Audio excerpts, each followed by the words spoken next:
Hello friend, कैसे हैं आप लोग। तो आइए आज की टॉपिक में हम लोग बात करने वाले हैं 7th क्लास की ज्योग्राफी चैप्टर 8 मानव पर्यावरण के। आज हम सेकंड पार्ट के ऊपर बात करेंगे। आज हम सेकंड पार्ट के ऊपर बात करने वाले हैं, जलवायु के बारे में बात करेंगे। तो आइए देखते हैं जलवायु के संबंध में। तो पहले तो कह रहा है क्या, यहाँ पे कहता है कि जैसा कि आप जानते हैं अमेजन बेसिन भूमध्य रेखा के आसपास फैला हुआ है। भूमध्य रेखा किसे कहते हैं आप लोग को पता है ना। जो 0 डिग्री के आसपास होता है उसे हम कहते हैं भूमध्य रेखा कहते हैं।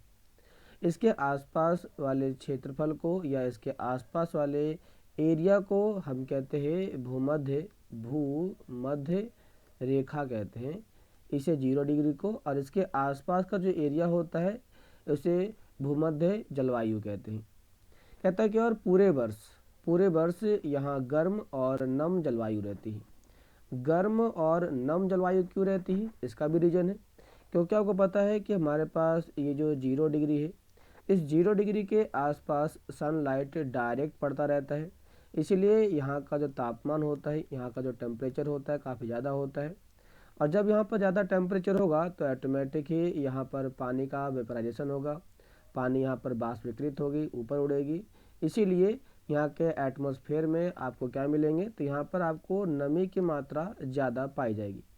तो ज़्यादा नमी मिलने के कारण यहाँ के आसपास के क्षेत्रों में आपको गर्मी और नम जलवायु पाई जाएगी। कहता है कि यहाँ का मौसम दिन और रात दोनों ही समय लगभग समान रूप से गर्म और आर्द्र रहता है। मतलब कह रहा है कि यहाँ का जो तापमान होता है वो डे में और नाइट में दोनों ही समय यहाँ का जो टेम्परेचर होता है, यहाँ का टेम्परेचर हाई होता है। और इसके साथ साथ यहाँ के इन्वायरमेंट के अंदर ह्यूमिडिटी जो होती है ये भी काफ़ी ज़्यादा होती है। सिंपल सी बात है, जहाँ तापमान ज़्यादा होगा वहाँ पर पानी का बाष्पीकरण ज़्यादा होगा, जहाँ पानी का बाष्पीकरण ज़्यादा होगा वहाँ पर हमारे इन्वायरमेंट के अंदर आर्द्रता या ह्यूमिडिटी काफ़ी ज़्यादा पाई जाएगी। कहता है कि शरीर में चिपचिपाहट सी महसूस होती है। सिंपल सी बात है कि जब हमारे एटमॉस्फेयर में पानी की मात्रा ज़्यादा होगी तो हमारा जो शरीर होता है ये इससे टच करता है, और इसके टच करने से हमारे शरीर के ऊपर उस पानी के जो कण होते हैं, मॉलिक्यूल्स होते हैं, वो चिपक जाते हैं, जिसके कारण हमारा जो शरीर होता है वो चिपचिपाहट सा महसूस होता है। कहता है इस प्रदेश में लगभग प्रतिदिन वर्षा होती है। प्रतिदिन का मतलब होता है क्या, कह रहा है कि 24 आवर में यहाँ पर एक बार वर्षा हो ही जाती है। इसका रीज़न क्या है, तो रीज़न सिंपल सी बात है, क्योंकि 0 डिग्री के आसपास का इलाका है और यहाँ पर ज़्यादा तापमान है, ह्यूमिडिटी ज़्यादा है, तो ऑटोमेटिक यहाँ पर वर्षा ज़्यादा होती है। कहता है कि और वह अभी बिना किसी पूर्व चेतावनी के, ऐसा नहीं है कि यहाँ पर वर्षा होने से पहले यहाँ के बारे में बताया जाएगा कि अब वर्षा होने वाली है, इतने टाइम में वर्षा होने वाली है, ऐसा कुछ भी नहीं। यहाँ पे वर्षा ऑटोमेटिक ही हो जाती है। कहता है दिन का तापमान उच्च और आर्द्रता अति उच्च होती है। मतलब कि यहाँ पे डे की यदि बात करते हैं तो सुबह के टाइम में यहाँ का तापमान काफ़ी ज़्यादा होता है। लगभग यहाँ का जो तापमान होता है वह 30 डिग्री सेल्सियस से लेकर के 50 डिग्री सेल्सियस के आसपास देखने को मिल जाता है। लेकिन जितनी ज़्यादा ही यहाँ पर टेम्परेचर होगी उतना ही ज़्यादा यहाँ पर बाष्पीकरण भी क्या होगा, तो बाष्पीकरण भी ज़्यादा होगा। जब बाष्पीकरण ज़्यादा होगा तो यहाँ के एटमॉस्फेयर में नमी की मात्रा भी क्या होगी, ज़्यादा होगी। कहता है कि रात के समय तापमान कम हो जाता है लेकिन आर्द्रता वैसे ही बनी रहती है, क्योंकि जो इन्वायरमेंट के अंदर पानी जो उड़ के आया था वो अभी तक पूरी तरह से बैठा नहीं है, बल्कि वो इन्वायरमेंट के अंदर भी क्या है, तो बाष्पीकृत ही हो रखा है। इसीलिए यहाँ के तापमान के अंदर रात के समय में भी यहाँ का जो आसमान होता है या फिर यहाँ का जो वातावरण होता है उसमें आर्द्रता ह्यूमिडिटी ज़्यादा पाई जाती है। इसी के साथ क्लास यहाँ पर एक पॉइंट और ऐड करता है, इसे कहते हैं वर्षा वन। अब ये वर्षा वन का मतलब क्या होता है, ऐसी जगह जहाँ पर जहाँ पर वर्षा लगातार होती रहती है, जहाँ पर वर्षा लगातार होती रहती है उसी को हम कहते हैं वर्षा वन कहते हैं। इन प्रदेशों में काफ़ी ज़्यादा वर्षा के कारण यहाँ की भूमि पर सघन वन उग जाते हैं। सघन वन का मतलब होता है कि जहाँ पर 1 किलोमीटर स्क्वायर एरिया के अंदर अधिक मात्रा में वन पाए जाते हैं, अधिक मात्रा में। अब ये 1 किलोमीटर का मतलब होता है कि 1 किलोमीटर ऐसे, 1 किलोमीटर ऐसे, 1 किलोमीटर ऐसे और 1 किलोमीटर ऐसे, ये जो इलाका होता है, इस पूरे इलाके के अंदर जो हमारे पास पेड़ का डेवलपमेंट है या पेड़ की जो डेंसिटी है, संख्या है, वो काफ़ी ज़्यादा अधिक होती है।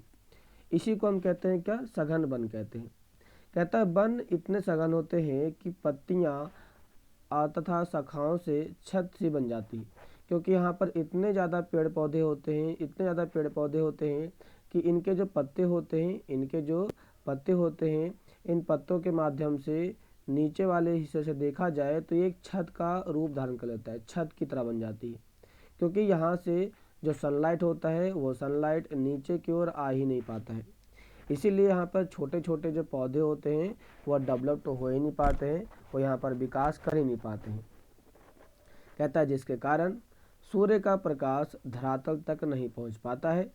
यहाँ की भूमि प्रकाश रहित होती है। प्रकाश रहित का मतलब होता है जहाँ पर प्रकाश नहीं पहुँच पाता है उसे कहते हैं प्रकाश रहित। नम बनी रहती है क्योंकि यहाँ पे पानी जा नहीं रहा है, सॉरी यहाँ पर प्रकाश जा नहीं रहा है, तो यहाँ पर पानी का वेपराइजेशन होगा नहीं, तो ये जमीन ऑटोमेटिक क्या रहेगी, तो यहाँ पर नमी की मात्रा देखने को ज़्यादा मिलेगी। यहाँ केवल वही वनस्पति पनप सकती है, पनपने का मतलब होता है डेवलप हो सकती है या विकास कर सकती है, जिसमें छाया में बढ़ने की क्षमता हो। तो छाया मतलब होता है जहाँ पर परछाई होती है, जहाँ पर आपकी पेड़ पौधों की छाँव मिलती है, यहाँ पर वही पौधे डेवलप हो सकते हैं, विकास कर सकते हैं जिनके अंदर छाँव में डेवलप होने का क्षमता पाया जाता है।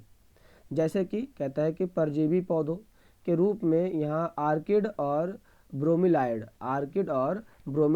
पैदा होते हैं। तो यहाँ पर 2 प्रकार के पौधे देखने को मिलते हैं जो यहाँ पर विकास कर पाते हैं, डेवलप कर पाते हैं। आइए देखते हैं कि वो किस प्रकार के होते हैं। तो आप इस प्रकार का जो पौधा देख रहे हो ना, ये पौधा ब्रोमिलाइड होता है। आइए देखते हैं दूसरा पौधे के बारे में। देखो क्लास, ये जो आप पौधा देख रहे हो ये होता है आर्किड। मैंने भी आप थोड़ा सा गलती बोल दिया था, ये होता है आर्किड और ये होता है आपका ब्रोमिलाइड होता है, ये होता है ब्रोमिलाइड। इस प्रकार के जो पौधे होते हैं इसे कहते हैं परजीवी पौधे कहते हैं। क्लास कहता है वर्षा वन में प्राणी जात का मतलब होता है जो यहाँ पर विभिन्न प्रकार के प्राणी पाए जाते हैं या जीव जंतु पाए जाते हैं, उन्हें हम कहते हैं प्राणी जात। काफ़ी ज़्यादा मात्रा में पाई जाती है, जैसे कि टूकन, गुंजन पक्षी, रंगीन पक्षिति वाले पक्षी या भोजन वाले बड़ी चोंच वाले विभिन्न प्रकार के पक्षी जो भारत में पाए जाने वाले सामान्य पक्षियों से अलग होते हैं।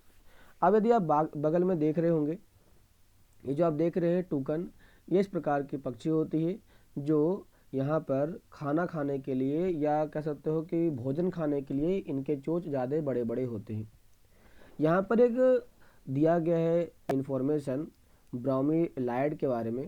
कहता है कि ब्रोमीलाइड एक विशेष प्रकार का पौधा होता है जो अपनी पत्तियों में जल को संचित रखता है, जल को इकट्ठा रखता है।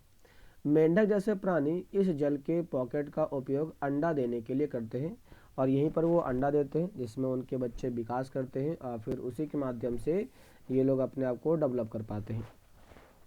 कहता है कि यहाँ पर ये पाए जाते हैं। कहता है प्राणियों में मतलब कि जीव जंतुओं में बंदर, सलाथ, चींटी खाने वाले टैपिर यहाँ पाए जाते हैं। यदि आप देख रहे हैं ये जानवर के बारे में, ये जो जानवर है इसी को हम कहते हैं टैपिर कहते हैं और ये अपने मुंह से या इनका जो मुंह होता है ये थोड़ा सा उभार हुआ था, ये कुछ इस टाइप का होता है। तो ये अपने मुंह से क्या खाते हैं, तो ये अपने मुंह से देखा जाए तो चींटी खाते हैं। चींटी क्या खाते हैं, चींटी खाते हैं। सांप, सरीसृप की विभिन्न प्रजातियां पाई जाती है, इन वनों में पाई जाती है। यहाँ पर यदि देखा जाए तो कहते हैं कि मगर, सांप, अजगर तथा एनाकोंडा, पोआ ऐसे कुछ ही प्रजातियां हैं जो इनके अंदर देखने को मिल जाती है। कहता है इसके साथ साथ देखा जाए तो हजारों कीड़े मकोड़े भी इन्हीं बेसिन में निवास करते हैं, यहाँ पर बड़े स्तर पर पाए जाते हैं। कहता है मांस खाने वाली यहाँ पर पिरान्या मछली पाई जाती है। मछलियों की यहाँ पर विभिन्न प्रकार की प्रजातियाँ पाई जाती हैं। अमेजन नदी में इस प्रकार की हमारे पास जनजातियाँ, इस प्रकार की मछली, इस प्रकार के सब जनजाति हमें बहुत ही बड़ी मात्रा में पाई जाती है। इस प्रकार जीवों की विविधता डाइवर्सिटी की दृष्टि से ये बेसिन असाधारण रूप से समृद्ध है। मतलब कि हमारे पास जो अमेजन बेसिन है, अमेजन बेसिन काफ़ी ज़्यादा मात्रा में प्रसिद्ध मानी जाती है। किसके तौर पर? तो जीव जंतुओं के तौर पर, अर्थात आप ये कह सकते हो यहाँ पर बायोडाइवर्सिटी काफ़ी ज़्यादा भरपूर मात्रा में पाई जाती है। इसी से संबंधित एक टॉपिक और दिया गया है और कहता है कि कुछ टीवी चैनल विश्व के विभिन्न वन्य जीवन पर वित्र चित्र क्या कह सकते हो उनके ऊपर बनाए गए चित्र के बारे में प्रसारित करते हैं। इन्हें देख एवं अपनी जानकारी अपने सहपाठियों को बताइए। जब आप देखते होंगे डिस्कवरी चैनल, तो डिस्कवरी चैनल में हर अलग अलग डाइवर्सिटी के बारे में, दूसरे कंट्री के जानकारियों के बारे में ये लोग बताने का काम करते रहते हैं। तो वो जो बताते हैं ना, उस प्रकार की जानकारी को इकट्ठा कीजिए और अपने दोस्तों से इस प्रकार की जानकारी को शेयर कीजिए। अब क्लास कहता है कि वर्षा वन के निवासी, मतलब कि जो यहाँ पर वर्षा वन देखने को मिल जाता है, वहाँ पर लोग जो निवास करते हैं वह किस प्रकार के होते हैं, वो निवास करने में किन किन चीज़ों को खाने का इस्तेमाल करते हैं, इनके बारे में आइए हम देखते हैं। लेकिन इससे क्लास पहले आप लोग को जानना बहुत ज़रूरी है, और वो ये है कि हमारा जो क्लाइमेट होता है ना, ये जो क्लाइमेट आप देख रहे हैं, ये क्लाइमेट क्या होता है। तो यदि क्लाइमेट की बात करते हैं तो किसी भी क्षेत्र के अंदर यदि एक जैसा